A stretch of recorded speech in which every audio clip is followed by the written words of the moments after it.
Those guys play really hard for Chris. They really do. And there's a lot of teams that come in here, got leads, and then they keep coming. They keep coming. They never quit. I think that's just a sign of great job Chris is doing.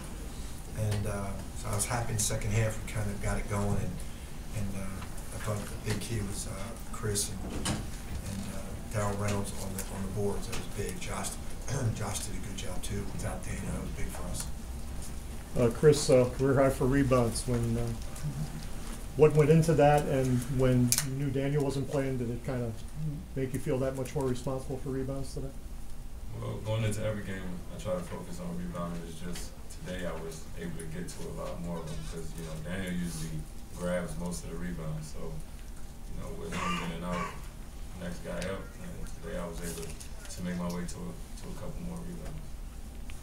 Josh, it seemed like you guys were gang rebounding a little bit more than you have without Daniel.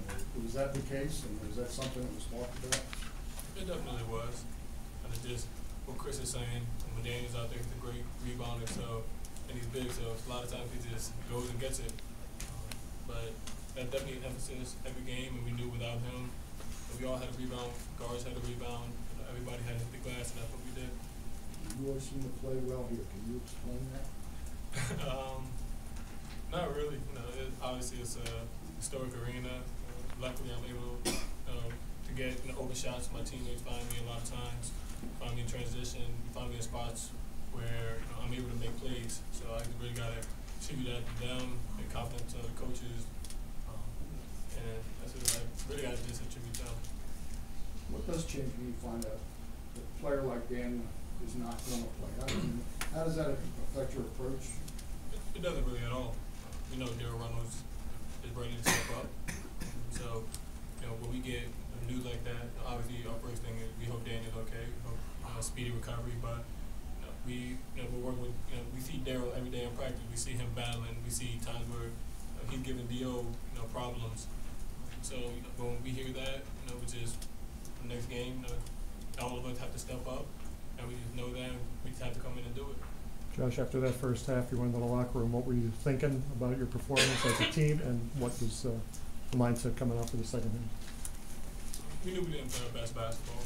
We got to give them a lot of credit.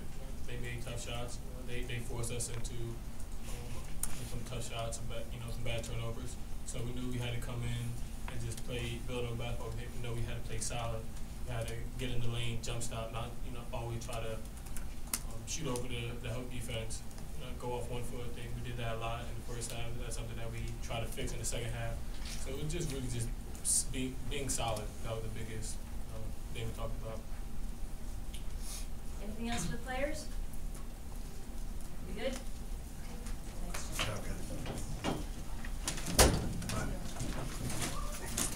Questions for Coach, please? Darryl Reynolds gives you another big game, 29 minutes, 9 rebounds. Daniel out, how much has his game gotten a chance to really blossom? And you mentioned that at Seton Hall as well a couple of weeks ago. Now that we've won the game and not having Daniel didn't cost us, this was a really valuable game for us because it got Darryl Reynolds meaningful minutes. There's nothing more meaningful than starting and knowing that you're the only big guy. You can't get in foul trouble. He picked up a foul early, and he was able to play and only commit one more foul and still be effective. And then also to get Phil Booth and Mikal Bridges really meaningful minutes. And the way we play, Daniel being out didn't just give Darryl more minutes, but it gave Mikal and Phil Booth. So it's just a great experience for those guys on the road. Has the rebounding of Chris Jenkins been kind of frustrating during the year because he was only averaging like 3 coming into the game? And what have you talked to him about having more assertiveness on the board?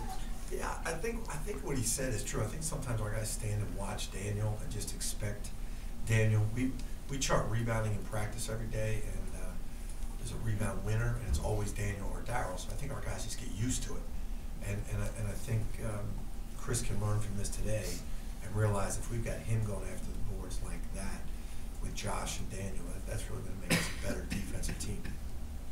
Jay, what is Daniel's status? Do you know? We just took the precaution of leaving him at home since, it's a sense of travel and he's not playing, and the best thing for concussion is just rest. So they'll check him today to see if he is symptom free. If he is symptom free today, then that starts the process of concussion recovery. So I didn't get the word yet on today, if he had symptoms today. It starts when you say you have no symptoms. That's the first day. How did that? Just he got hit in the back of the head with an elbow in practice rebounding, but it wasn't one of those things that anybody saw. Like, we were just playing, and we kept playing. Next thing you know, after a couple of possessions, you saw him on the sideline, like holding his head, he had a headache. Once you say you have a headache, it's concussion, and then you start the process. Jay, when shots aren't falling like they were in the first half from outside, how do you want to see the offense function? I really want us to keep taking shots. I really do. We believe if you have good shooters, you're gonna have some nights where they don't, the shots don't get in, don't go in. We did try to post up Chris a little bit, post up Darryl a little bit. Darryl had a couple, foul on one dunk, and a couple. I haven't seen it. I don't know if he missed them or just took off from too far out. And then drive the ball a little bit more. So we didn't do a great job of that. Second half a little bit better. Jay, last two games, turnovers were not a problem early in the season. Last two games, 2 season highs, 16 and 20. What can you do to? Yeah, it's really surprising. I honestly, Joe, don't have an answer for it. We're usually really good with the ball. We're not. It's not even on pressing that much. It's just sloppy play. So we got to tighten that up. That'll kill us in the end, and it really killed us in the Providence game. It really did. Jay, What's up, buddy? Return. Good. Well, with a team that's so successful, what do you do at halftime after a attack like that? Do you go in and knock the paint off the walls? Do you tell them that it's improved? What do you do with that?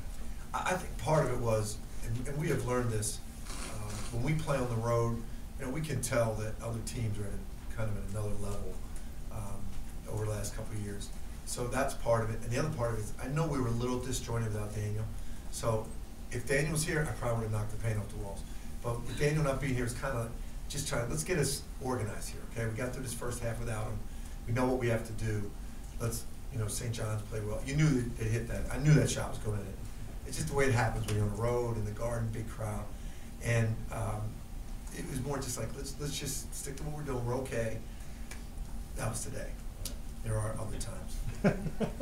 Coach, I know that you don't want any of your players out, but with Oshefo being out, was this an opportunity for you to be able to kind of see where you're going with this as you get closer to postseason play?